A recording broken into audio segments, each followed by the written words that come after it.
ગીતાજીના પ્રચાર અને પ્રસારનું સૌથી વધારે કાર્ય કોઈએ કર્યું હોય તો પૂજ્યપાદ પાંડુરંગ દાદા શાસ્ત્રીએ કર્યું છે, સ્વાધ્યાય પરિવારે કર્યું છે.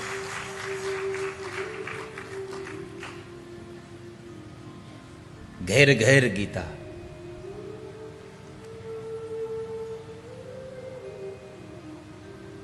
એમનું પણ જન્મ શતાબ્દી મહોત્સવ.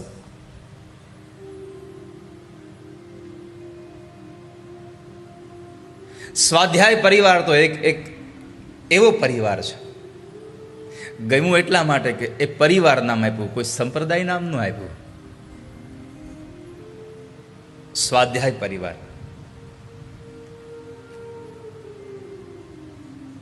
લોકો કહેતા હોય કે ત્યાં જે જગ્યાએ આવી ધર્મની વાતો અને આવા સત્સંગ થતા હોય ત્યાં મેળાવડામાં જમવાનું બધું હોય ને તો લોકો વધારે આવે.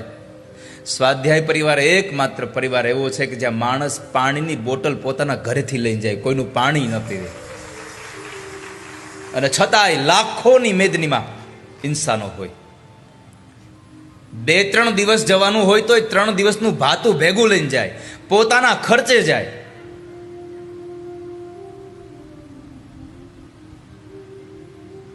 આ શરીરે ભાવફેરી બહુ કરી છે. મને યાદ છે મારી જિંદગીનું, રામજી મંદિરના એ ઓટલા ઉપર, રામજી મંદિરમાં જ્યારે અમારે સ્વાધ્યાય પરિવાર થતું હતું ત્યારે આ શરીરમાંથી પહેલું વહેલું ગીત ગાવાનો અવસર મળ્યો હોય તો સ્વાધ્યાય પરિવારમાં આ જિંદગીના ચોપડામાં સરવાળો માંડજો.